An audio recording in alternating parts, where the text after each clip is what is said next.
Barada, une émission pour les jeunes, avec les jeunes.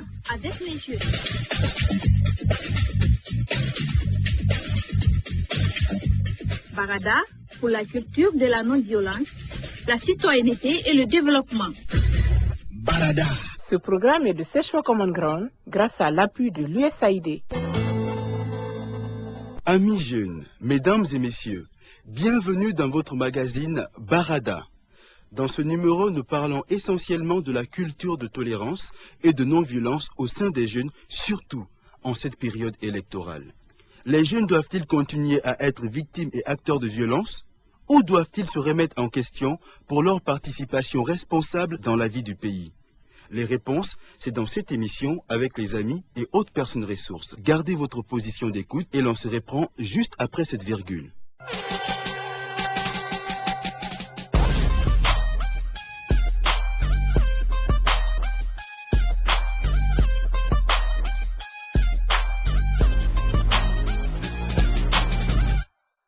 La règle d'or de la conduite est la tolérance mutuelle, car nous ne penserons jamais tous de la même façon. Nous ne verrons qu'une partie de la vérité sous des angles différents. Mahatma Gandhi.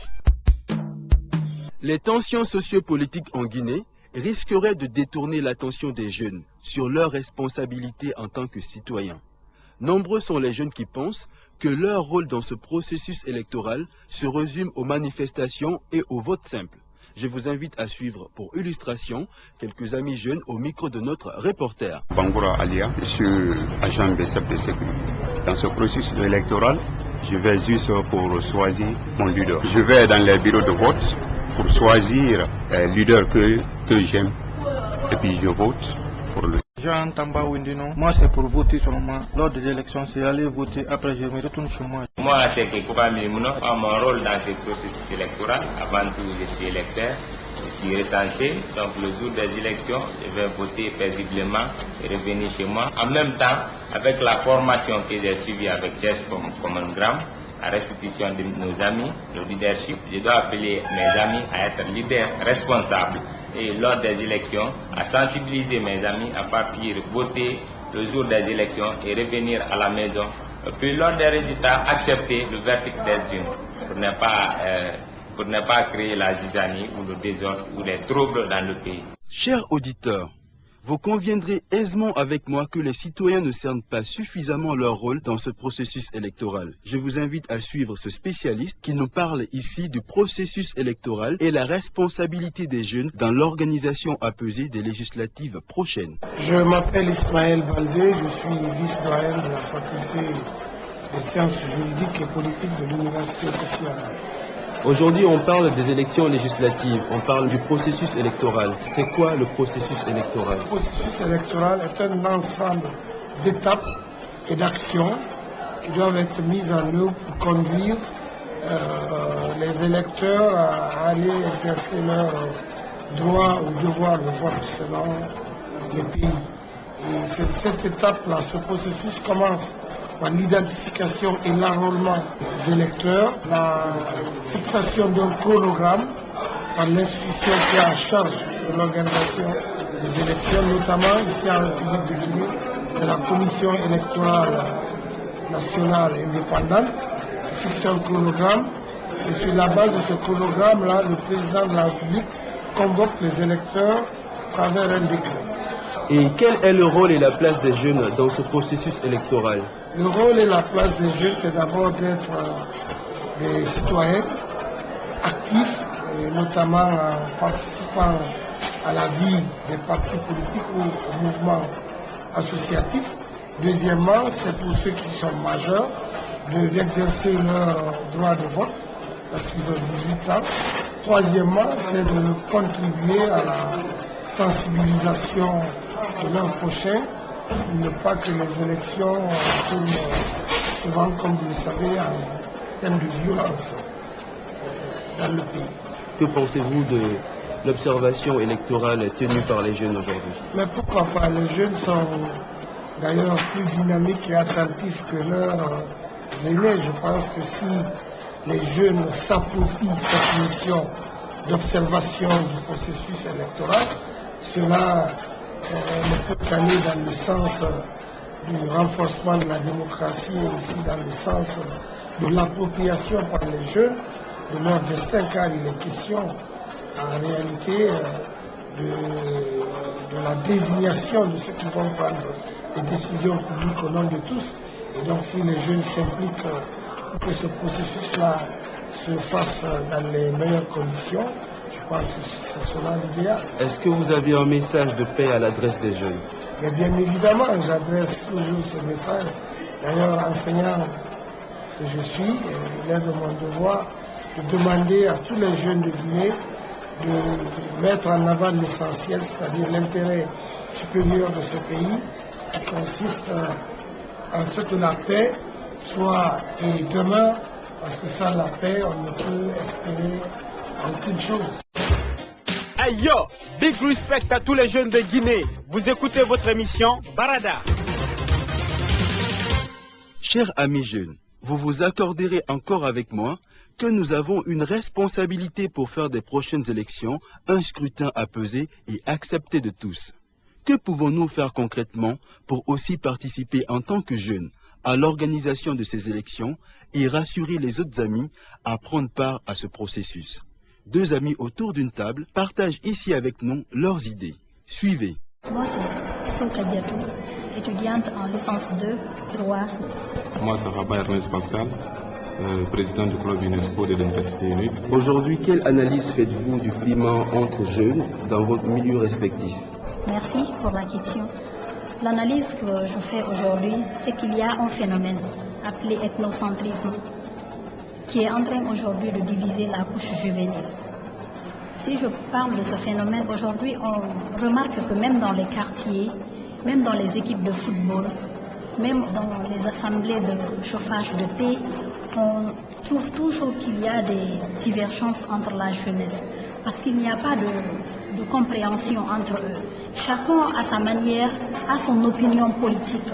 Les jeunes ne sont pas unis parce que la politique a commencé à les diviser. Chacun supporte son ethnie. Donc on a constaté cela dans les quartiers et même dans les salles de classe. On constate aujourd'hui que même dans les salles de classe, les gens sont assis par ethnie. Donc ce phénomène aujourd'hui a vraiment tendance à diviser cette jeunesse. Moi, à mon avis, je pense que entre les jeunes, il y a une division politique, ethnique et religieuse qui passe en plein dans les milieux respectifs, à savoir les quartiers, les écoles, les mosquées et les églises. Finalement, on voit que les jeunes qui sont de même ethnie marchent ensemble, qui sont de même religion marchent ensemble, qui ont une même appartenance politique marcher ensemble. Ça provoque une division ethnique au sein de nos quartiers, de nos écoles et partout dans nos milieux. La politique a-t-elle des impacts sur la relation entre les jeunes? Cette politique a des impacts parce qu'aujourd'hui c'est à cause de cette politique que les jeunes refusent de se mobiliser, refusent de se donner les mains, refusent de se partager les idées parce qu'ils n'ont pas les mêmes leaders politiques. Quand un autre jeune appartient à une autre classe politique, quand toi tu appartiens aussi à une autre, donc ça ne fait pas les mêmes idéaux. Donc, cela empêche la mobilisation de la jeunesse, l'unité nationale à travers la couche juvénile. Et toi? Moi je dirais oui, la politique a un impact sur la jeunesse guinéenne.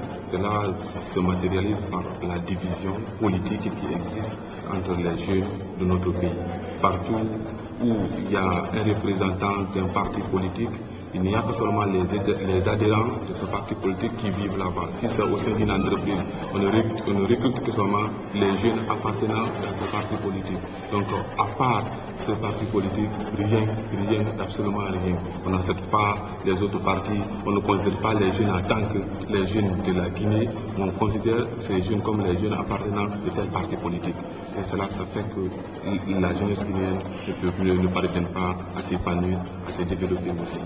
Et cela nous met en retard, met le pays en retard. En fait, aujourd'hui, c'est grâce à cette politique que les jeunes se regroupent en ethnie. Parce que le plus souvent, on adhère aux idéaux des politiciens à travers leur ethnie. Quand on voit que tel est de telle ethnie, on le suit parce qu'on a la même langue. Donc c'est justement à cause de cette politique qu'il y a l'ethnocentrisme. Les gens suivent les leaders politiques parce qu'on vient du même village, de la même région ou parce qu'on parle la même langue. Moi, je dirais que vous avez le lieu cible des acteurs politiques, c'est leur région, leur village, leur ethnie. Donc c'est la première cible pour battre la campagne des acteurs politiques. Respectivement, qu'avez-vous fait ou que comptez-vous faire pour la cohésion entre jeunes, favorable à l'organisation apaisée des prochaines élections? Moi, personnellement, je compte m'approcher des jeunes de mon âge, de ma génération, pour apporter mon grain de sel. En faisant quoi? En organisant des causeries éducatives, des campagnes de sensibilisation sur la paix et la réconciliation nationale. En organisant des journées culturelles pour vraiment rapprocher cette jeunesse, leur faire savoir que nous sommes tous Guinéens, que cette Guinée nous appartient. Il ne faudrait pas que nous, comme l'avenir de la nation, nous participons à la destruction de cette même nation. Donc je ferai en sorte que ces jeunes-là acceptent de partager avec moi ces idées de paix. Et vous? Moi, en tant que président du club UNESCO, je sais bien que je fournis beaucoup d'efforts pour que les jeunes s'attendent, pour réconcilier mon peuple. J'ai parvenu à créer au sein du club UNESCO une troupe théâtrale qui prône la paix. Rien que la paix, qui est l'idéologie fondamentale de l'UNESCO. Au cours des événements, nous déclamons des poèmes sur la paix. Nous avons assisté aussi à beaucoup d'événements en Guinée, ce n'est pas seulement au niveau de notre université. La troupe théâtrale qui existe au sein de l'université prône chaque fois la paix au cours des événements, par des sketchs, des théâtres, des poésies, de paix et réconciliation culturelle qui a émerveillé tout le public et aussi au centre culturel franco-guinéen au cours du mémorial de Fodéba Keïta. Nous avons aussi intervenu toujours pour prôner la paix devant les autorités du pays et des institutions. Nous avons prôné aussi la paix, l'unité nationale.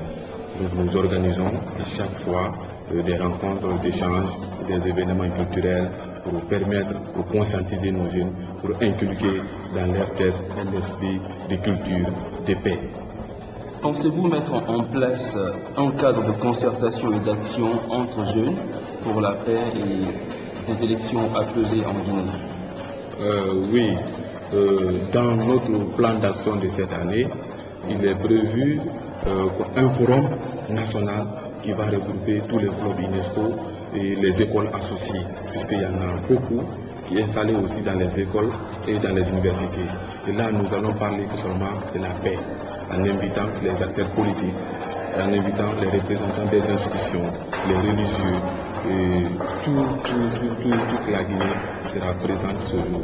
Et à travers vraiment ce forum, nous sommes prêts à accompagner le pays dans le processus de démocratisation. Moi, par rapport à ce processus ici, en tant qu'étudiante, je compte, si je prends le cadre de mon université, mon université, on a une très grande salle ici, l'amphithéâtre, faire une table ronde entre des jeunes de différentes ethnies, de différentes appartenances politiques, pour qu'ensemble nous nous asseyons, nous disons que cette Guinée nous appartient, pour qu'ensemble nous puissions définir les modalités de paix, ensemble, pour que nous puissions vraiment faire éviter notre pays à des troubles. Okay. Avez-vous un message de paix à l'adresse de la jeunesse guinéenne?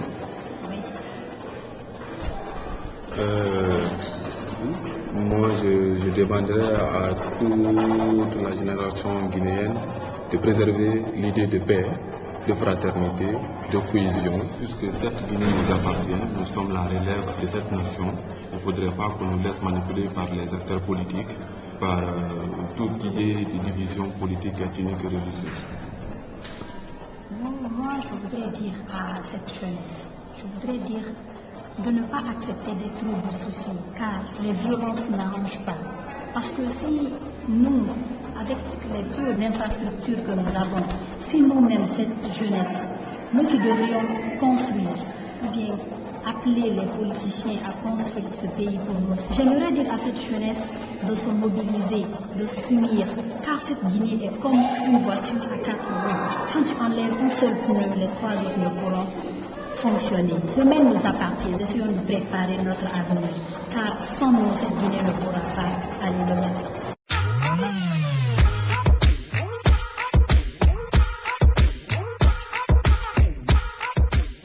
Camarades jeunes, la violence, la manipulation ne doivent plus être des barrières nous empêchant d'assumer notre rôle de citoyen. Dans ce processus électoral que nous souhaitons apaiser, nous pouvons nous rendre utiles dans l'observation électorale. Nous pouvons également informer et appeler les amis à des attitudes non violentes avant, pendant et après les élections. Chers amis jeunes, tes paroles et tes gestes peuvent avoir une portée bien plus grande que tu ne l'imagines. Parle et agis donc en conséquence pour la paix et le progrès de ta patrie, de notre patrie la Guinée. Big up yourself, on se donne rendez-vous la semaine prochaine pour un autre numéro de votre magazine Barada. Mais d'ici là, garde la pêche. Barada, une émission pour les jeunes, avec les jeunes, avec les jeunes.